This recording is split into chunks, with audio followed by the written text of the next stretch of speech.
tahun lamanya aku menanti saat kebangkitan jasadku. Kini keinginanku menjadi kenyataan. Rohku bangkit kembali.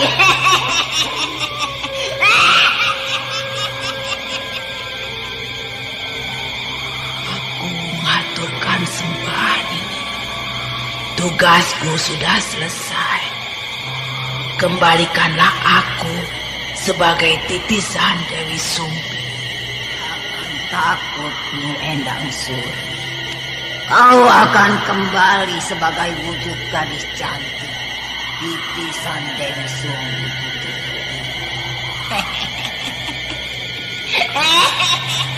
Terima kasih.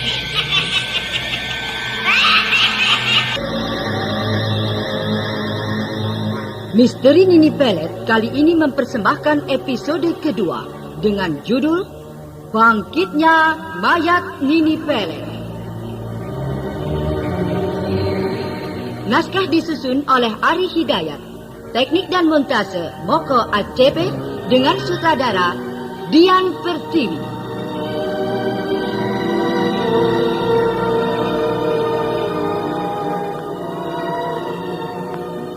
Dalam seri yang kedua ini didukung oleh para pemain Asriati sebagai Nini Pelet, Eli Kusuma sebagai titisan Dewi Sumbi, Raga dimainkan oleh Mogan, Bambang Jeger sebagai Restu Singgi, dan Hastin Atas Asi pembawa cerita. Selamat mendengarkan.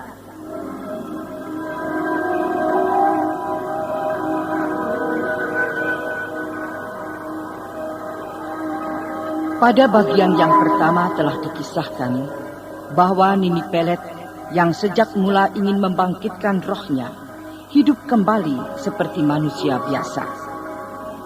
Akhirnya keinginannya itu menjadi kenyataan, di mana setelah dia memangsa seorang gadis dan menghisap darahnya sebagai korban terakhir persyaratan dirinya itu, Nini Pelet diketahui menjelma sebagai seorang nenek tua yang bagaikan seorang ratu kerajaan. Sementara Dewi Sumbi dan Raga, keduanya diketahui pula telah masuk ke dalam sumur tua berair darah itu, yang mana semua itu dilakukan keduanya atas perintah Nini Pelet. Kemudian keduanya akan dinobatkan menjadi pendamping Nini Pelet.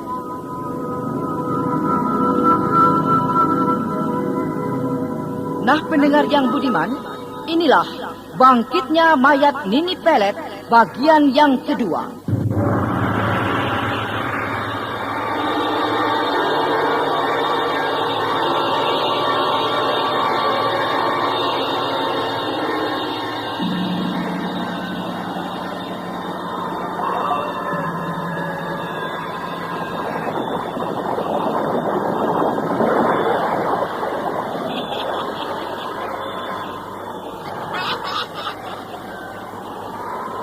Kini aku telah bangkit sebagai manusia biasa. Dan kini aku tinggal menunggu dua orang pengikut yang segera aku nobatkan menjadi pendamping. Mereka kini sedang berada di dalam sumur. Mereka sedang aku mandikan dengan darah. Nini Pelet nampaknya merasa senang sekali. Dia kini tinggal menunggu Raga dan Dewi Sumbi yang dia katakan tengah dimandikan air darah di dalam sumur tua itu. Beberapa saat kemudian, tiba-tiba, dengan mendadak air sumur itu menyembur ke atas dengan dahsyat dan derasnya. Lalu bersamaan itu pula muncul dari semburan air itu Raga dan Dewi Sumbi.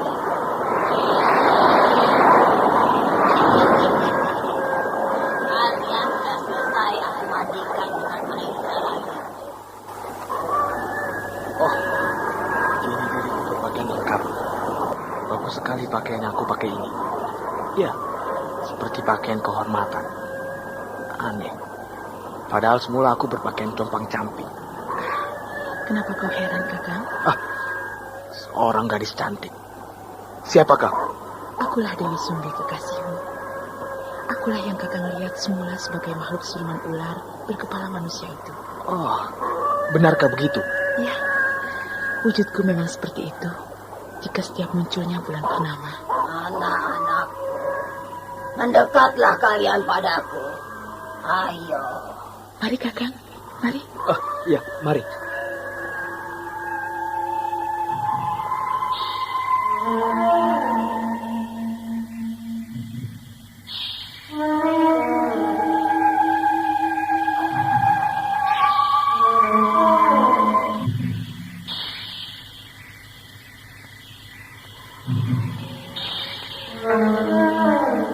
Kami mengaturkan sembah junjunganku. Kami juga. Aku senang. Aku senang sekali. Ini aku merasa seperti hidup di zaman 199 tahun yang lalu. Ampun ini. Bagaimana dengan diriku selanjutnya? Tugasku sudah selesai memberikan seorang gadis sebagai korbanmu. Bukankah itu artinya perjanjianku denganmu yang semula pun sudah selesai, Nini? Perjanjian semula kita sudah selesai. Namun titisan Dewi Sumbi anakku pada dirimu akan tetap ada Nyendang Suri. Dan wujudmu tetap akan mengalami perubahan sebagai ular siluman berkepala manusia setiap malam purnama. Ampun ini. Kalau itu sudah demikian, aku terima. Namun apakah tidak bisa diriku tidak lagi mengalami perubahan? Aku merasa sudah tidak ingin lagi berwujud sebagai makhluk siluman itu. Aku mengerti keinginanmu, Nyendang Suri. Jika kau menginginkan wujudmu tidak akan berubah lagi, itu berarti kau harus mati.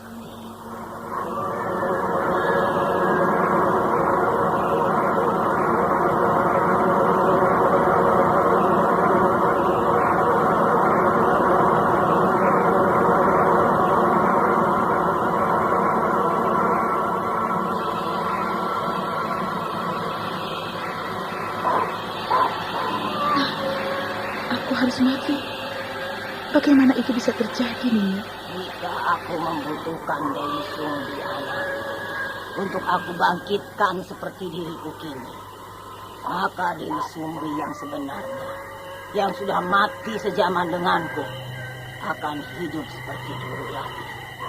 Namun jasadmu sebagai Endang Suri yang sebenarnya akan mati, karena dirimu tidak lagi titisannya. Dan sebenarnya pun dirimu sudah sejak lama mati. Oh, benarkah aku sudah lama mati? Ya, jasadmu sebagai Nyi Endang Suri sudah lama mati. Yang ada dalam dirimu itu hanyalah titisan Dewi Sumbi, anak. Oh, jadi jasad asliku yang sebenarnya sudah mati. Dan yang hidup kini hanyalah titisan Dewi Sumbi. Ampun ini, kalau begitu adanya, biarkanlah titisan Dewi Sumbi tetap berada dalam jasadku ini. Biarkanlah aku tetap sebagai Dewi Sumbi anakmu. Nah, ini kalian berdua aku nobatkan sebagai pendampingku untuk memimpin anak-anak buahku, juga sebagai anak buah kalian. Lihatlah ke arah belakang kalian.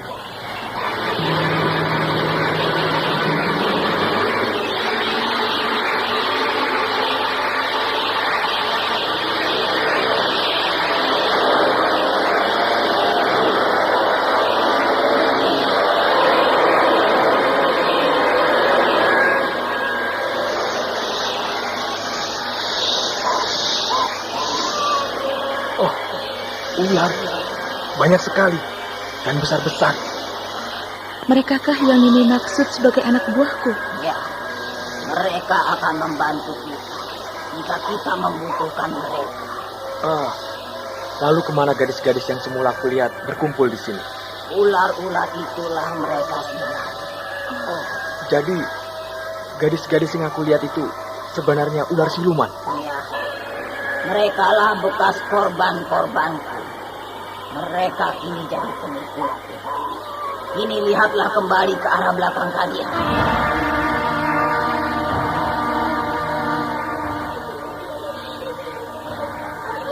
Oh, gadis-gadis cantik itu.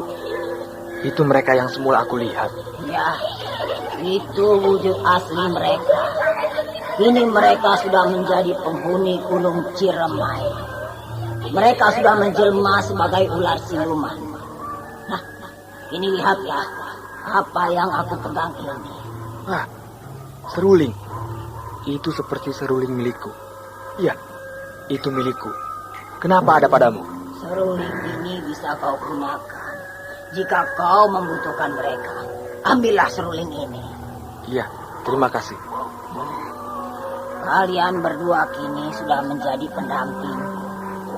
Kau Raga, kau kini bukan lagi dirimu yang semula. Kau harus berganti nama. Dan namamu adalah Raden Adijaya.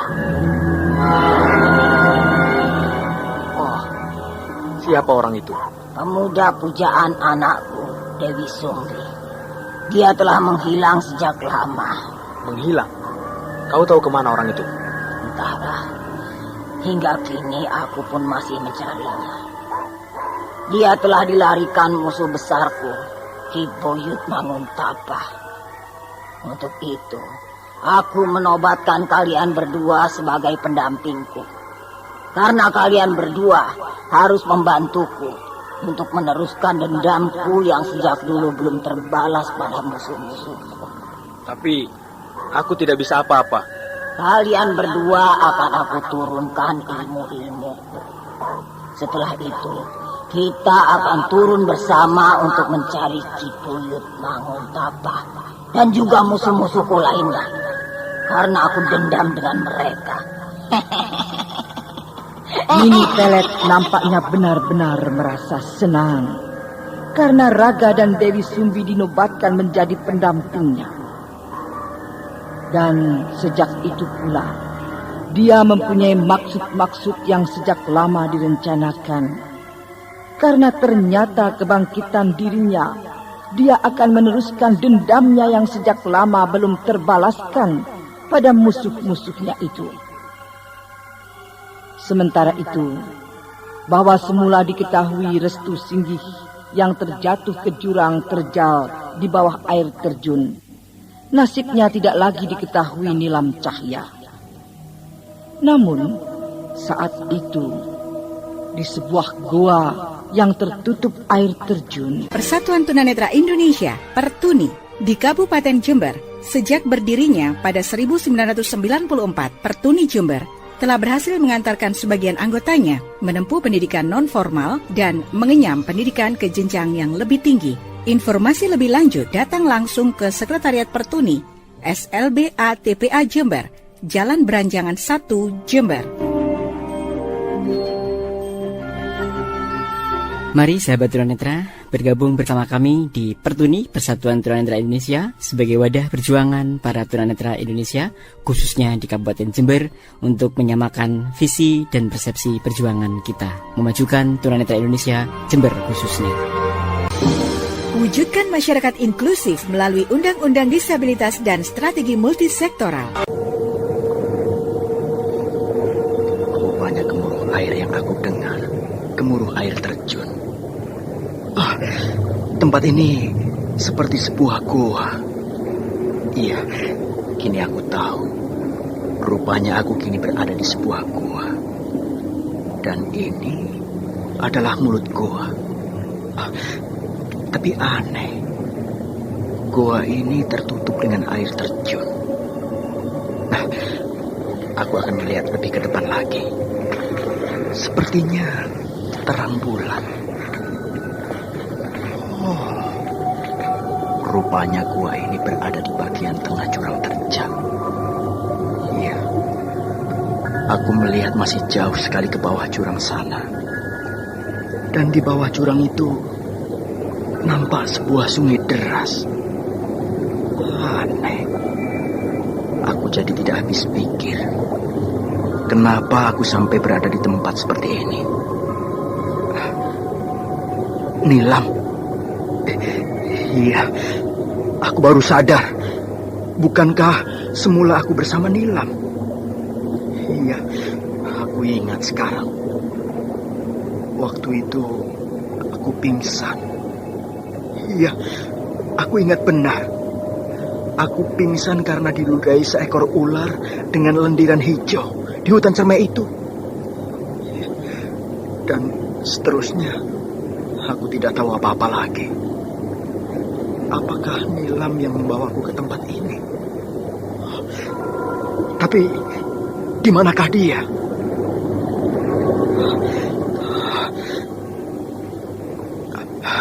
Aku pikir kalau Nilam yang membawaku ke tempat ini, satu hal yang tidak mungkin. Iya, bagaimana itu bisa terjadi? Sedangkan gua ini berada di tengah-tengah jurang terjal. Dan gua ini tertutup air terjun.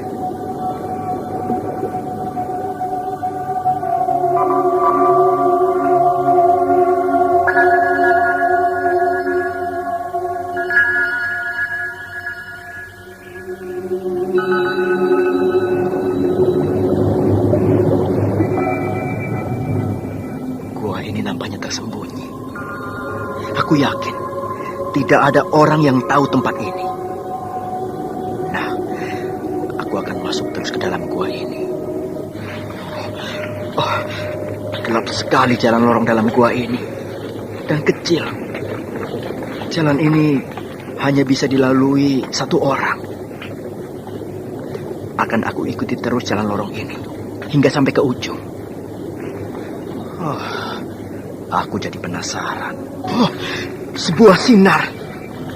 Iya, di depan sana itu nampak sebuah sinar. Apakah di dalam sana itu ada orang? Rasanya tidak mungkin. Sebuah ruangan besar sekali. Rupanya sinar yang aku lihat tadi penerangan dari sebuah ruangan. Tapi sinar itu bukan penerangan lentera. Iya, sinar itu penerangan dari cahaya rembulan yang masuk melalui lubang di atas sana itu. Dan, ada orang berbaring di sebuah batu besar. Siapakah orang itu? Apakah orang itu penghuni gua ini? Nah, aku akan mendekati orang itu.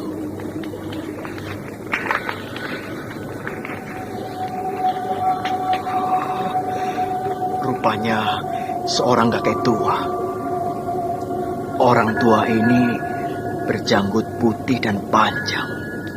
Dia mengenakan jubah putih. Siapakah sebenarnya orang tua ini? Dan kenapa dia berada di tempat ini? Aneh. Tapi naluriku mengatakan kalau orang tua ini bukan orang sembarangan. Orang tua ini sepertinya... apakah dia sedang tidur? Atau aku akan memegang tangannya? Karena nampaknya orang ini tidak bernafas. Orang ini sudah mati. Nadinya tidak bergerak. Rupanya orang tua ini sudah mati. Berdakwah adalah kewajiban setiap muslim, tak terkecuali para tunanetra. Mari bergabung bersama kami, ITMI, Ikatan Tunanetra Muslim Indonesia Daerah Jember, untuk bersama-sama menuntaskan para tunanetra memperdalam agama Islam dan mencintai Al-Quran. Para tunanetra Muslim Indonesia mendirikan Ikatan Tunanetra Muslim Indonesia (ITMI) di Jember, berdiri sejak 13 November 2011.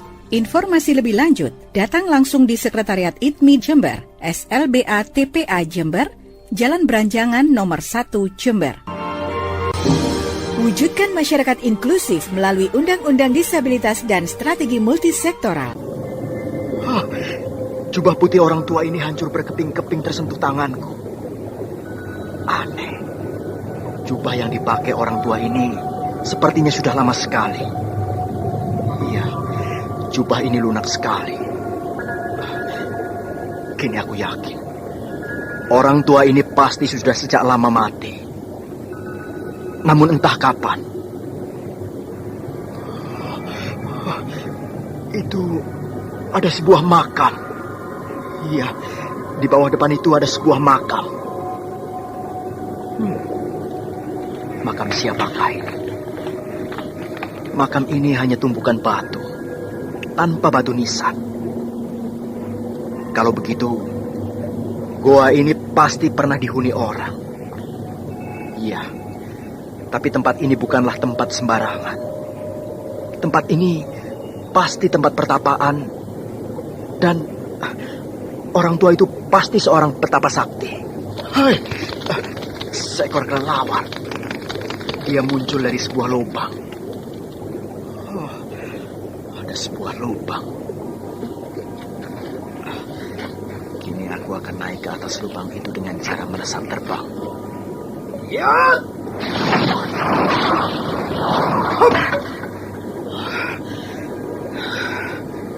Kini aku sudah sampai di atas lubang ini. Hai, peti apakah itu? Aku akan mengambil peti itu.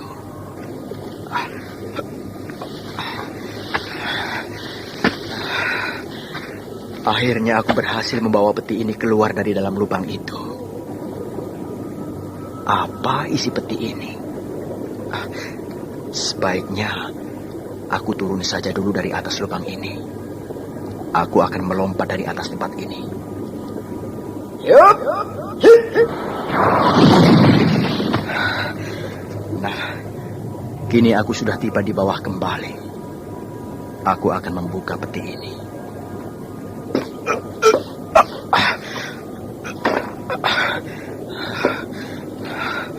Keras sekali.